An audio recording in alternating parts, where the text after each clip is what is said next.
이제 오늘은 계시록 요한계시록 3장으로 갑니다. 오늘은 1절에서 6절까지 말씀입니다. 제3장.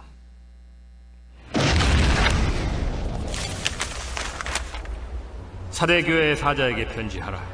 하나님의 7 영과 7 뼈를 가지신 이가 이르시되, 내가 내 행위를 아노니 네가 살았다 하는 이름은 가졌으나 죽은 자로다.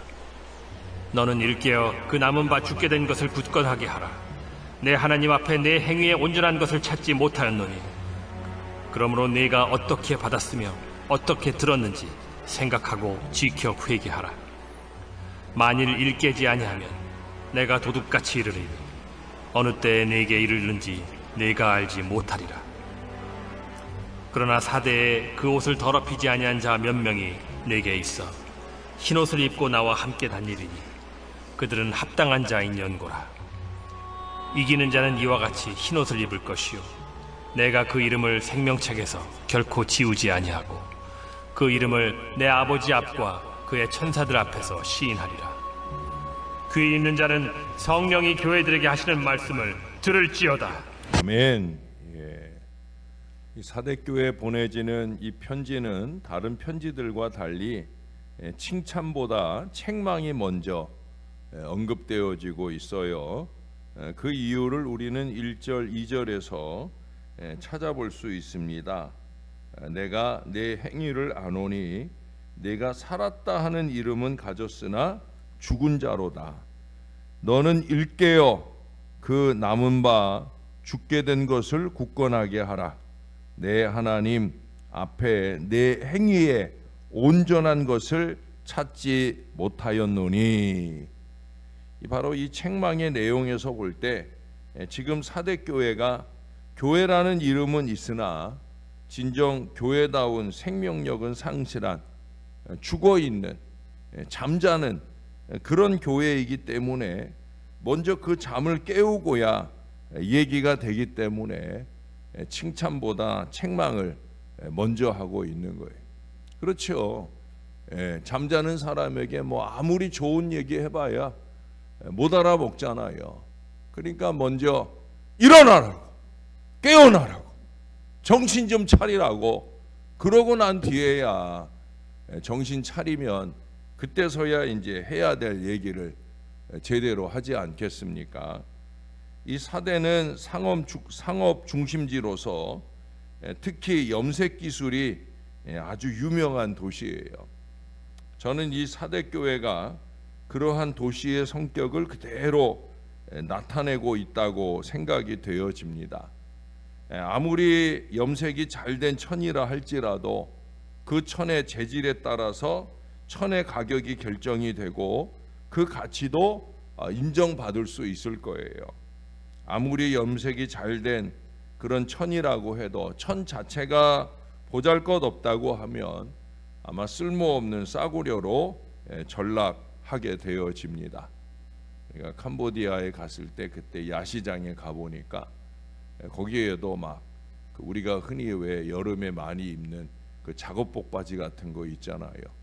그게 뭐 처음에는 막 뭐 5달러, 10달러 부르다가 나중에 혹시 캄보디아에 갈 일 있으면 한 10%, 20% 가격으로 깎아야 되더라고요. 막 10달러 부르던 게 2달러가 되고 우리가 막 올 때쯤 되니까 1달러에 가져가라고 막 그렇게.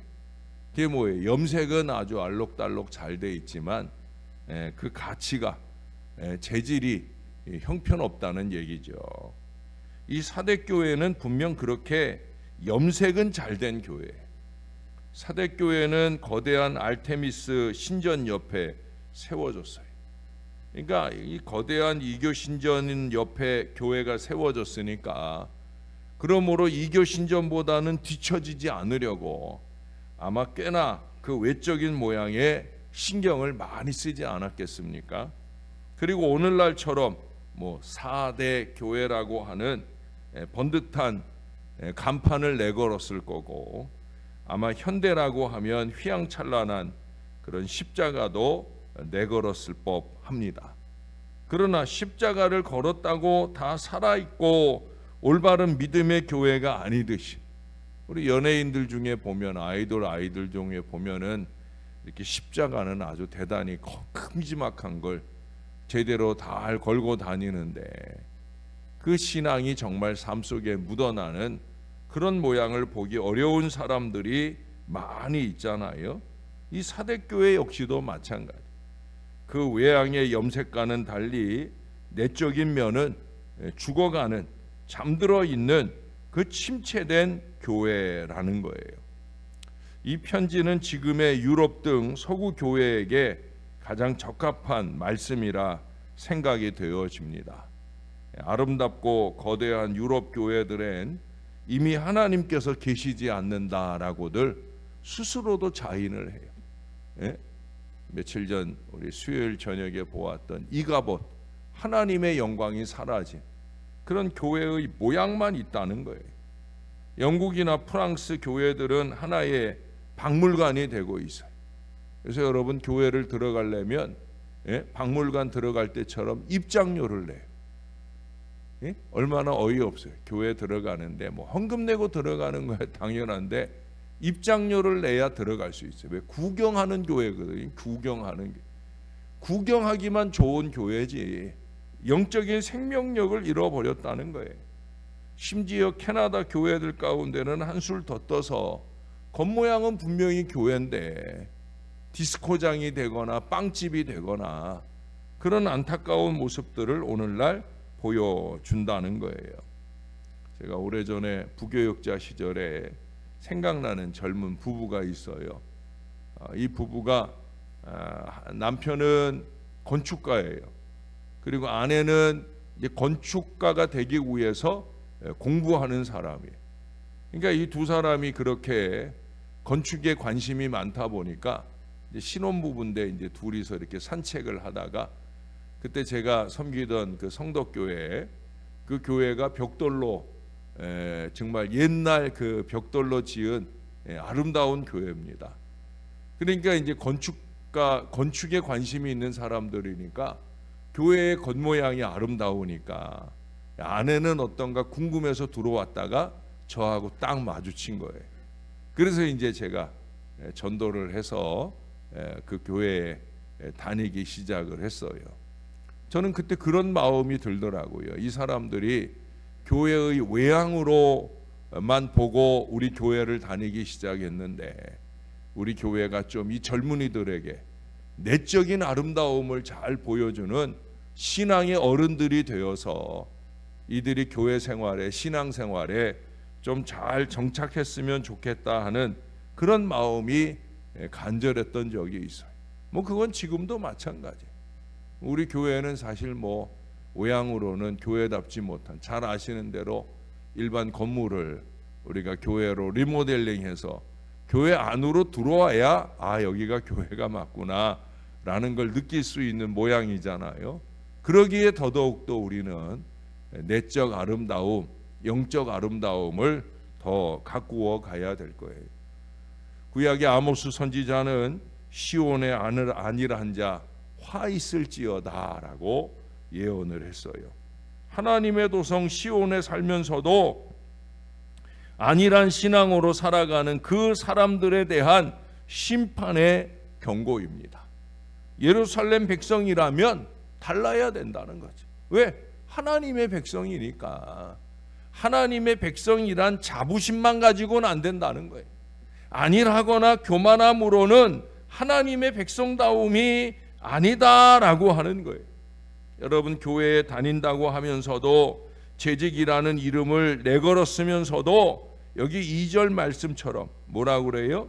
내 행위에 온전한 것을 찾아볼 수가 없다라고 하는 그 안일한 신앙의 삶을 사는 사람들에 대한 경고인 거죠. 이름을 내걸었으면, 직분을 내걸었으면 그 값을 해야 되는 거예요.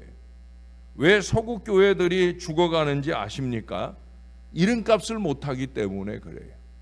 성 베드로 성당, 로마에 가면 가장 큰 성당, 가장 아름다운 성당, 그 성당의 이름이 성 베드로 성당이에요. 베드로의 순교한 자리 위에 그 교회가 세워졌다고. 성바울 성당, 여러분 이 순교 신앙 위에 교회가 세워졌는데 그 바울이나 베드로의 순교나 청빈의 정신은 다 사라지고 교회가 그저 물질주의에 빠졌기 때문입니다. 복음으로 세상을 변화시키려 하기보다는 그저 열심히 헌금 모아서 교회만 잘 짓는 그런 물량 전도에 치중했기 때문이에요. 바울은 그 반대였잖아요. 베드로는 그 반대였잖아요. 왜? 그 이름에 합당한 모습으로 교회가 되어가지 못하느냐 하는 거예요. 많은 물질로 교회를 장식할 줄만 알았지 영적인 풍성함으로 영혼을 장식하려는 그 노력에는 아니랬기 때문에 지금도 마찬가지. 영적인 풍성함이 중요한 거예요. 한국 교회도 교회가 부동산 투자에 앞장서거나 세금 포탈로 들여진 헌금으로 부푼 그 교회 예산을 자랑스러워만 한다면, 또 그러한 예산으로 교회의 장식이나 먹고 마시는데 신경 쓴다고 하면 그것은 영적인 수면제를 먹는 것과 다를 것이 없는 거예요. 머지않아 사대교회 같이 잠자는 교회가 될 것입니다. 여러분, 수면제를 다량 복용하면 죽기도 하잖아요. 마찬가지예요. 교회가 정신 바짝 차려야 됩니다. 지금 한국 교회는 그런 위기를 만나고 있어요. 새벽 시간인데 그런 우스개 이야기가 있잖아요. 어떤 복부인 권사님이 여전도 회장으로 예배 인도를 하게 됐어요. 하루 종일 이 아파트 저 아파트 소개하며 왔다 갔다 하다가 이제 예배 인도를 시작하면서 그랬다잖아요. 찬송가 105동 부르겠습니다. 뭐 말도 안 되는 것 같지만 그런 실수를 할 수 있어요. 왜? 하루 종일 무엇에 정신 팔려 사느냐? 예? 여러분, 하루 종일 무엇에 정신 팔려 사십니까? 여기 4절을 한번 보세요. 그러나 사대에 그 옷을 더럽히지 아니한 자 몇 명이 내게 있어 흰 옷을 입고 나와 함께 다니리니 그들은 합당한 자인 영고라. 할렐루야. 희망이 있는 거예요. 아니, 희망이 있는 교인들이 있는 거예요. 그 옷을 더럽히지 않고 염색하지 않은 순결하고 청빈한 그런 흰옷을 입은 교회, 흰옷을 입은 사람들, 그 사람들만이 하나님께 합당한 거예요. 아예 차라리 염색하지 말라는 거죠. 흰옷에 걸맞는 퇴색되지 않는 삶을 꾸준히 살고자 영부림치며 노력하는 그런 사람들, 여기 5절의 말씀처럼 그렇게 이기는 자 같이 흰옷을 입을 것이요 내가 그 이름을 생명책에서 결코 지우지 아니하고 그 이름을 내 아버지 앞과 그의 천사들 앞에서 시인하리라. 할렐루야. 하나님이 시인해 주는 인생, 하나님이 시인해 주시는 그 축복이 주어진다는 거예요. 구원의 재확인, 구원의 재확신이 주어진다는 거예요. 이 땅에서 내가 입술로만 예수 믿는다, 내가 믿고 구원 받는다, 내가 교회의 직분자다, 이게 중요한 게 아니에요. 자천하는 게 중요한 게 아니라 예수님께서 하나님 앞에 얘는 진짜입니다, 얘는 진짜예요 하나님 라고 말할 수 있는 그 진짜 백의 신앙, 바로 그런 신앙이 되어야 된다는 거예요. 그렇다고 죽게 된 외식된 신앙인에게 전혀 기회가 없는 건 아니죠. 여기 3절 말씀에 제가 자주 강조하는 것처럼 내가 어떻게 받았으며 어떻게 들었는지 생각하고 지켜 회개하기만 하면 그러면 되는 거예요. 오늘 회개 오늘 할 수만 있으면 우리는 다시 희망이 열리는 거예요. 이 말씀은 에베소 교회에게 처음 사랑을 회복하라고 하신 그 말씀과 같은 의미예요. 아까도 말씀드렸지만 우리 신월 제일교회는 벌써 이곳에 상가였던 이 건물에 십자가를 세우고 교회로 리모델링을 한 지 벌써 18년, 19년 돼가요. 2007년인가 입당한 거울이 3층과 2층 사이에 있잖아요. 2007년에 우리가 입당했어요. 벌써 그게 이제 20여 년이 돼가잖아요. 예? 사실 외적으로는 아름다운 교회가 되지는 못하는 게 솔직한 고백입니다.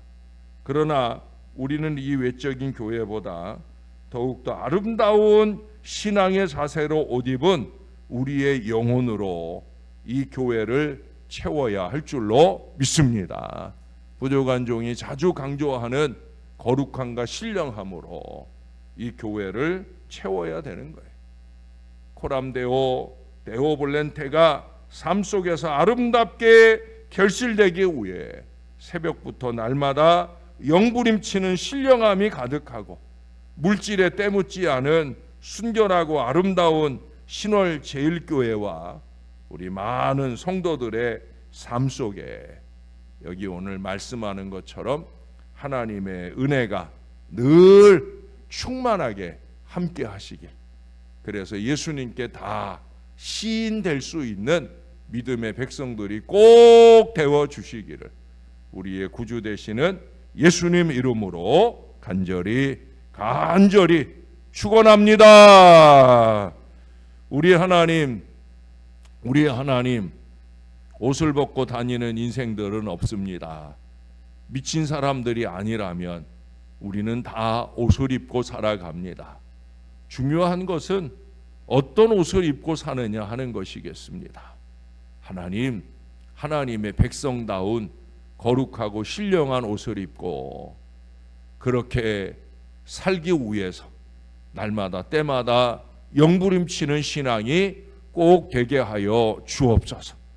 제대로 가치 있게 신앙을 살아서 언제 어느 때고 주님이 우리를 부르시는 때 우리가 영원한 천국에 이르러 우리 예수님께서 시인하시는 그런 복된 신앙 인생을 잘 살아낼 수 있게 은혜를 베풀어 주옵소서. 예수님의 시인만 아니라 이 땅에서 목회자가 인정할 만한 건강하고 신령한 신앙, 아무개처럼만 교인들이 교회를 섬긴다면, 신앙생활을 한다면 얼마나 좋을까. 그렇게 거명되어질 만한 그런 믿음의 삶을 지혜롭고 신령하게 잘 사는 우리 모두가 될 수 있도록 우리를 붙들어 주시옵소서. 성령으로 충만하고 깨끗함으로 충만하고, 그래서 어느 때 어느 순간이라도 이 땅에서 예수님 열심 있게 시인하고 증거하다가 마지막 때 예수님께 시인받을 수 있는 그런 복된 신앙을 잘 살아가는 전도 인생, 선교 인생으로 우리를 붙들어 인도해 주시옵소서. 흰옷 입은 주의 백성들이 될 수 있기 위하여 잘하고 있겠다 착각하지 말게 하시고, 날마다 말씀의 거울에 비추어 회개할 것 회개하고 깨끗함을 입고 사는 순전 백성들이 될 수 있도록 우리를 도와 주시옵소서. 코람데오 입술에 걸린 단어가 아니라 마음과 삶에 아름답게 장식되어지는 신앙이 되어지게 우리를 붙들어 주시옵소서. 어제 이어 오늘도 수술을 받아야 하는 주의 자녀를 꼭 붙들어 주시고, 연로하고 연약한 육신으로라도 수술을 통해 그 눈이 환히 밝아지되 육신의 눈만 아니라 영안은 더욱더 밝아지시는 신령한 영혼이 될 수 있게 은혜 베풀어 주시옵소서. 오늘과 내일 중요한 시험에 임하는 자녀들이 있습니다. 모레도 시험 보는 자녀가 있습니다. 아버지 하나님, 인생의 전환점이 되는 좋은 시험의 결과를 얻을 수 있도록 은혜 베풀어 주시옵소서. 어린 아기로부터 장성한 자녀들까지 하나님, 언제나 우리의 자녀들이 우리의 기도의 제목입니다. 좋은 미래를 열어가는 복된 자녀들 되게 하시되, 특별히 육신이 강건한 건강한 자녀들로 우뚝 세워 주시옵소서. 치료 중에 있는 모든 자녀들이 예수의 은혜로 잘 회복되어서 예수 잘 믿으며 하나님의 영광을 드러내게 역사를 더하여 주시옵소서. 바라옵기는 좋은 믿음의 짝을 만나야 되는 자녀들, 주께서 속히 아름다운 짝들을 만나고 결혼의 미래를 열어가게 하여 주옵소서. 3월과 4월에 결혼 준비하는 가정들 위에도 어려움 만나지 않도록 주님께서 꼭 함께하여 주옵소서. 9월에 10월, 12월에 태어날 우리 아기들도 태중에서 잘 자라가도록 주님의 장중에 꼭 붙들어 주옵소서.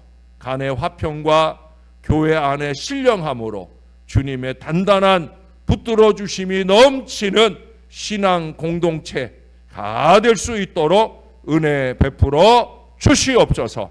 감사합니다. 예수님 이름으로 기도합니다. 아멘.